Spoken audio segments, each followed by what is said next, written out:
Nothing has changed in the election code regarding early voting. Nothing has changed. We have more early voting than New York or New Jersey, which proudly added 9 days yesterday. So they're up to 9. Or 8 states, including Delaware, the home state of the president, that do not have early voting. So if somehow we're accused of being racist because we want to suppress the vote of people of color, I guess New York and New Jersey and Delaware are even more racist. Nothing has changed about Election Day voting in the election code. Mail-in ballots for seniors and people with disabilities has actually been loosened up. Under current law, until SB 7 passes, under current law, to verify a signature, you have to have 2 signatures dating back to 6 years. We've now required only 1 signature moving forward that can go back longer than 6 years because people's signatures change over time. So I want to repeat this. Nothing has changed for mail-in ballots, Election Day, or early voting. And anyone who says different is lying to you, whether they write with a pen, talk with a microphone, or hold political office. We've heard it all before. In 2011, when I was in the Senate, I was one of the joint authors with other Republicans of the photo voter ID bill. And we heard it then. If you require someone to have a photo ID, you're going to suppress the turnout. People of color don't have photo voter IDs. That's what was said. You know, time and time again, Democrats have put down their own voters as if somehow they're incapable. As Republicans, I believe everyone, black, white, and brown, are very capable and very smart. And so what's happened since we passed photo voter ID in 2011?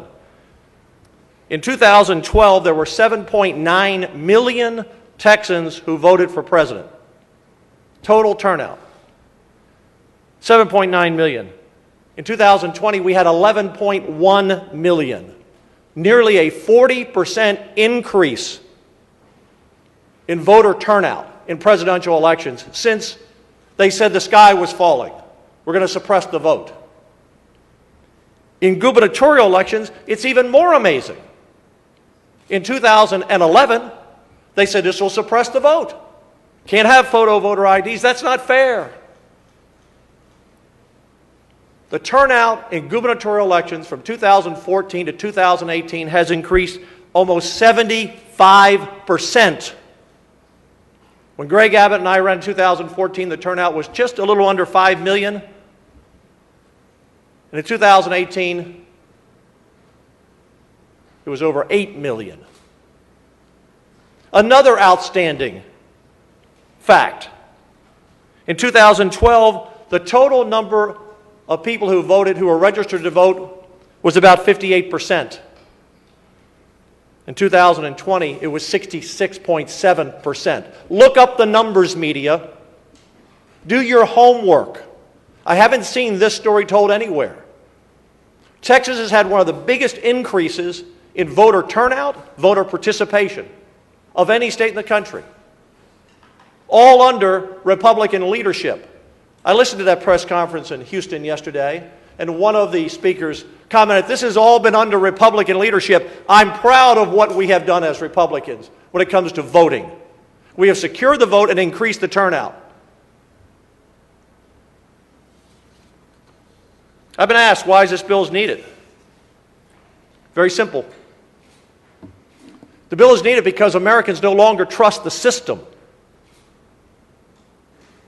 And a country where voters do not trust the system is a country in peril, particularly when you're a republic, when you're a democracy. This didn't happen in the past. People didn't cry foul about elections in the past, no matter if their candidate won or lost. It didn't happen in 2008 with Obama. It didn't happen in 2012. It didn't happen before that. But in 2016, it began. The Democrats, including their candidate for the White House never accepted the vote in 2016. Hillary Clinton said for 4 years that the election was stolen from her, and she got a lot of people to believe it. And in 2020, there's a large percentage of Americans who do not believe in the outcome of this election.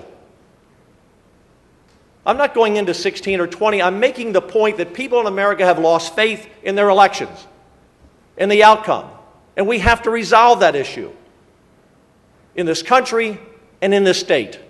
And that's why Senate Bill 7 is needed. Remember, and let me repeat this for the media and for the Democrats so they'll stop lying about it.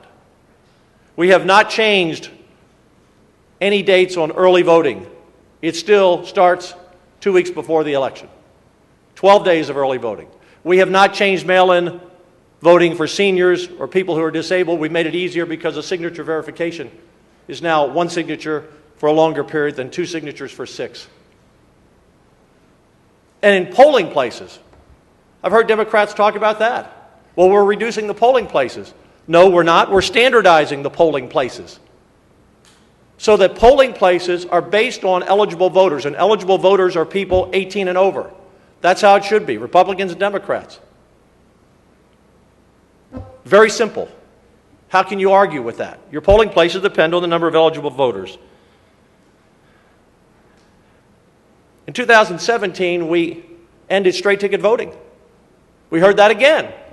You're suppressing the vote. People of color won't go down ballot. It's unfair. What happened in 2020? The first election that we didn't have straight ticket voting. And by the way, only, I think, 7 states still have it. What happened? Turnout set a record, and people went down ballot, Republicans and Democrats. In fact, this is very interesting. This is how smart the voters are, whether they're white, black, or brown. I believe in voters.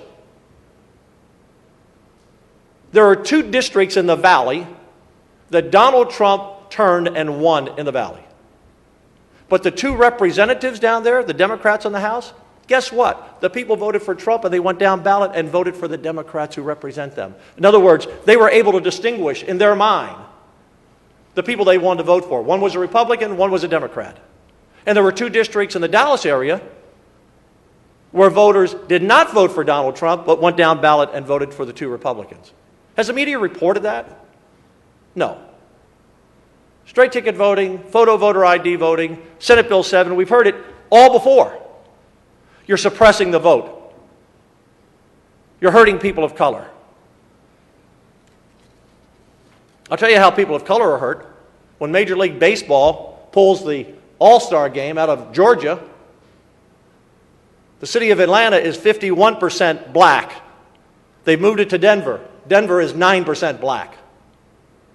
Major League Baseball just hurt people of color. And Colorado has basically the same voting laws as Georgia. I'm focused on Texas, but this is what happens when you get professional sports teams and corporate America involved in policy that they've never read and don't understand.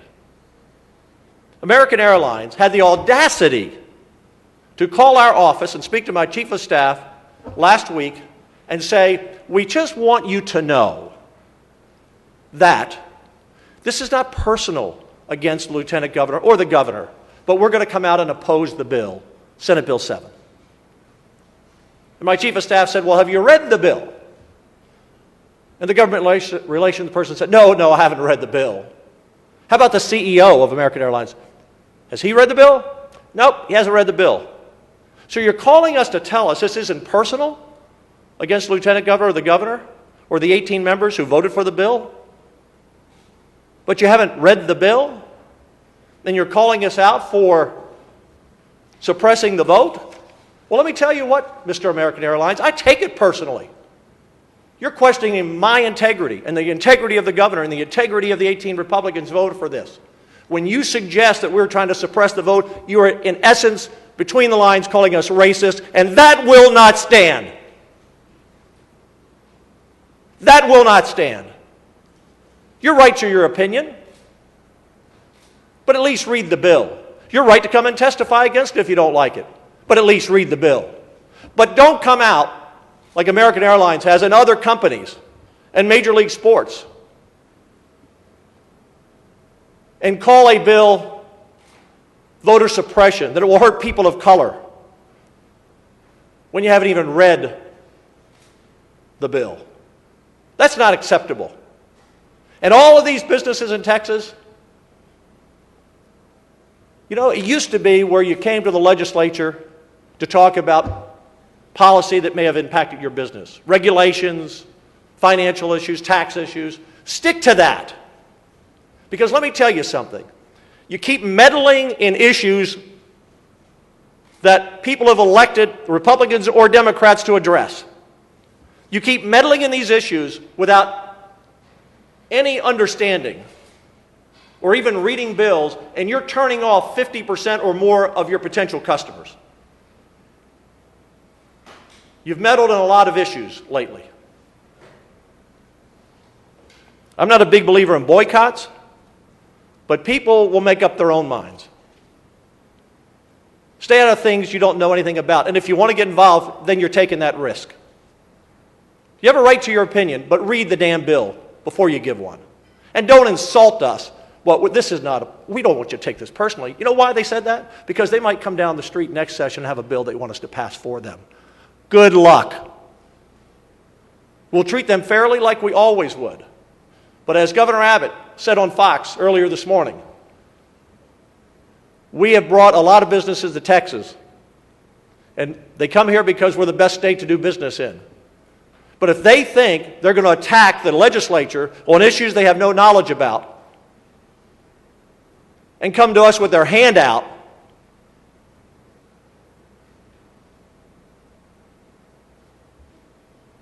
well, that's just not going to be the way we do business. We offer incentives to businesses that come here. Many come here without them. But don't on one hand say thank you, Texas, and on the other hand slap us in the face. We're not going to put up with it anymore. I want to talk about racism. I've grown up in this country.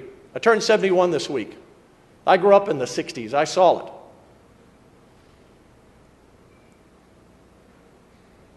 Our country's moved so far ahead with so many more things to do.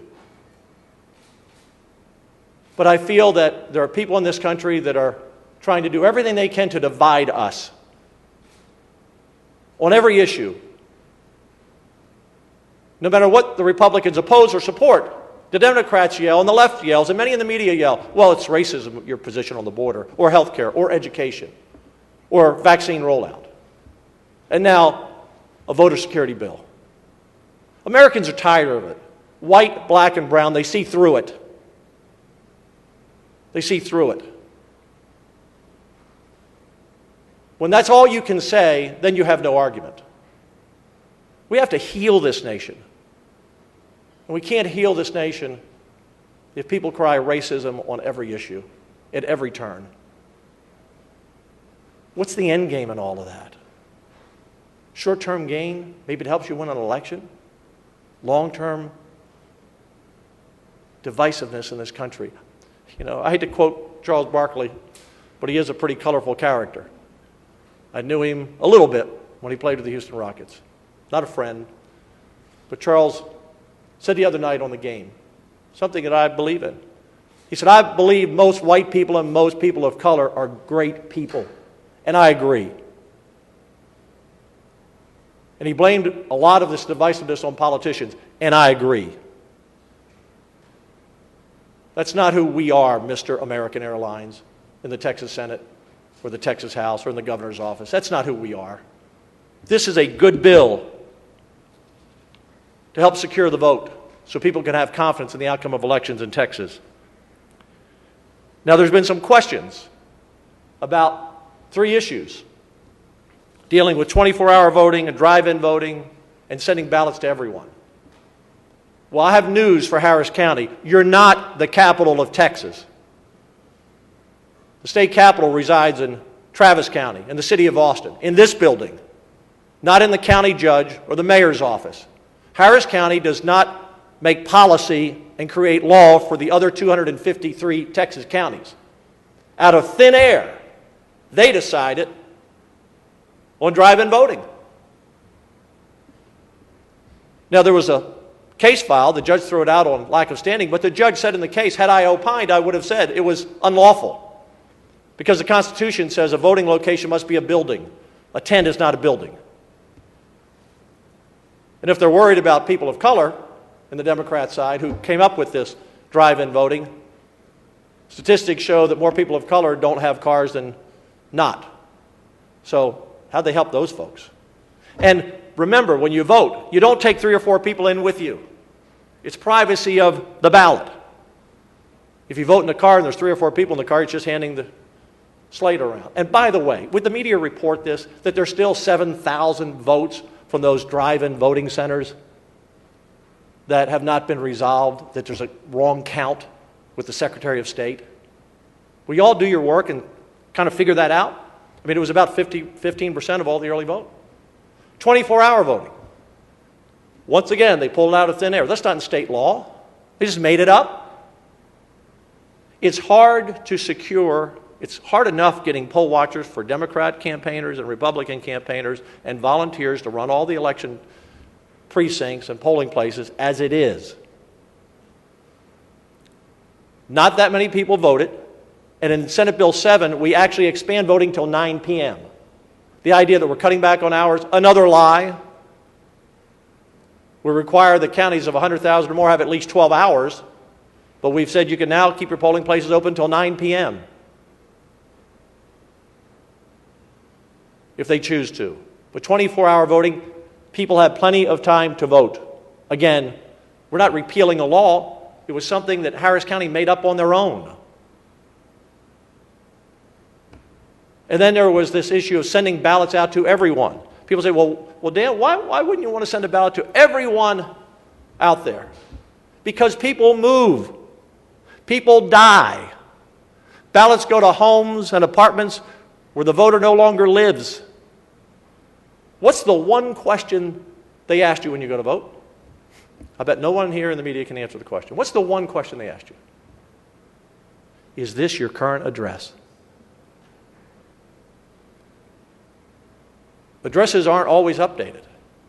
So you have thousands or millions of votes potentially going out to homes where the people have died or have moved. Our law is simple. You request a mail-in ballot, we send you the form, you get it. No one complained about that before. It's worked very well. But again, Harris County. Thank God Harris County is not the capital of Texas, because all the other 253 counties would have been shut down like Harris County was to business. And Texas would be like California and New York if Harris County was in charge. And criminals would be running rampant on the street because in Harris County they can't keep people charged with serious crimes in jail. The judges just let them out. We'd have crime all over the state if Harris County were in charge. So what is, before I take your questions, what does Senate Bill 7 do?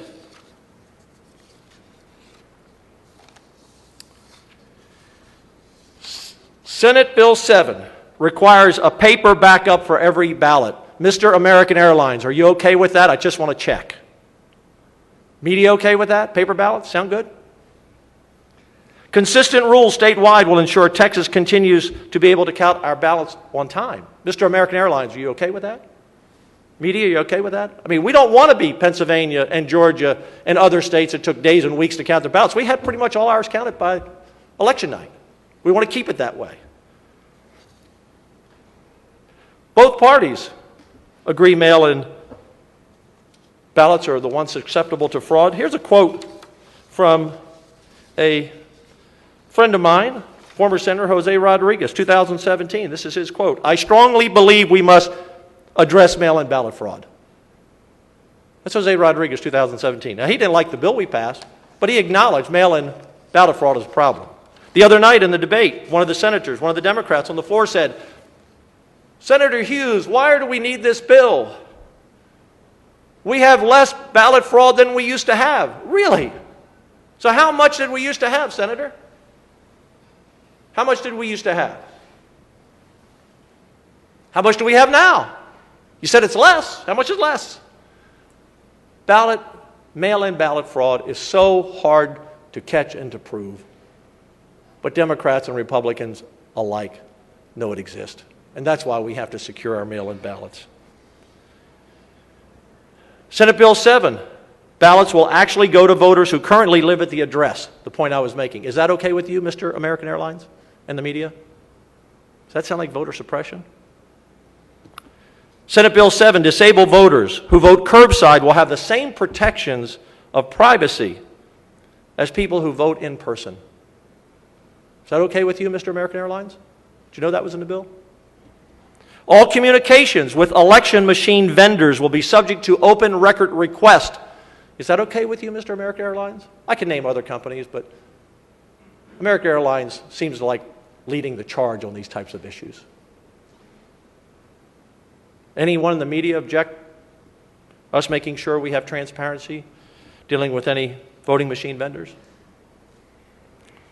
No voting machine can be connected to the internet because we're concerned about hacking. Companies like American Airlines and Dell and others spend millions, hundreds of millions of dollars to protect from people hacking their computers. We don't want our voting machines hacked, so they cannot be machines that use the internet. Is that okay with you, Mr. American Airlines and the media?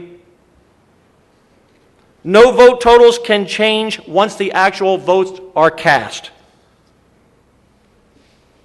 What does that mean? Because when you take these discs out, we want to be sure that these discs cannot be rewritten. They come out of the machine with the vote totals. Is that okay with you, Mr. American Airlines and media? Counties over 100,000 will be required to live stream their counting process. Is that okay, Mr. American Airlines and media? And I know there was a question about polling places, and I addressed that before about our polling places in Senate Bill 7 are now based on eligible voters. In other words, every 118. That's how many polling places you get. Do you know when Harris County, again, we don't want them running the state because they're doing a really poor job of running their own county. But when they set up the drive-in vote polling places, guess what? In the largest Republican precincts, they had 2 drive-in locations. In the largest Democrat precinct, which was smaller than the Republican, they had 5. And that's why we have to address that in Senate Bill 5, because local officials, maybe Republicans, maybe Democrats, might just want to play with the numbers a little bit to put more voting locations that favor them than the other party. We don't want that to happen from either side. Bottom line is, to Texans and to Americans, we must stop this race baiting on every issue. Election security is what the public wants. Over 75% support photo voter ID, which Congress wants to eliminate, by the way. Voters want confidence in their election system. Senate Bill 7 is not voter suppression, it's voter security. And if Beto and Castro and Turner and Hidalgo and all these other folks out there protesting with their fists in the air that this is voter suppression, they're lying to you. Let them point it out in the bill. Are there some things in the bill they don't like? Yeah, I got it. All legislation is like that. We took some Democrat amendments, as a matter of fact, on the bill. But Senate Bill 7 is about voter security. And all of us in America, all of us in office, all of us in the media, all of us in corporate America need to take a step back and think about what we say and what it means and how it affects our country and our state. Questions? You mentioned the reason for SB 7 was a lack of faith in the election. However, would you argue that messaging like this has led to it? Like the Trump administration official William Barr has said that there was no evidence of widespread voter fraud. Former cybersecurity expert for Krebs said that this is the most secure election ever. Could you argue that this would be, maybe stoking that fire a little bit, that there is no faith in the election? As Senator Rodriguez said, I strongly believe, he didn't say I believe, he said I strongly believe in 2017. I strongly believe. Now, he didn't vote for the bill in 2017, but he said I strongly believe we must address mail-in ballot fraud. We need as close to zero tolerance as we can get on people casting ballots they shouldn't cast. I'm not talking about 2020. I'm not talking about 2016. Democrats and Republicans have different views on those elections. I'm talking about Texas. I'm talking about now. I'm talking about 2011 when everyone made the same argument. Why do you need voter ID? We don't have any voter fraud. You're going to suppress the vote. You heard my numbers. They increased dramatically. 76% gubernatorial, almost 40% for presidential. They said the same thing in 2017. We need a secure and safe voting system. Don't you want your bank to be secure? Do you want them to protect all of your money or just some of your money? Is it okay for someone to hack in and steal 10% of what you have or 5%? Or do you want all 100% of your money to be protected at your bank? That's how we should look at voting. Have other corporations reached out to you, or the NCAA or MLB? Have any of those groups reached out to you to express their opinions on it, like American Airlines has? No, not to my knowledge. American Airlines, I don't know who came up with the idea of let's call the lieutenant governor's office and tell him this isn't personal, and let him know, tell the governor it's not personal, but we're coming out against your bill. And then also telling us you haven't read it. I don't know who came up with that idea, but they ought to fire that guy. I can't think of anything really more offensive. A lot of these corporations in Texas give donations to Republicans during campaigns. They give donations. A lot of your big corporations give donations to Democrats and Republicans because they play both sides of the street because they want to be sure they're covered on who wins.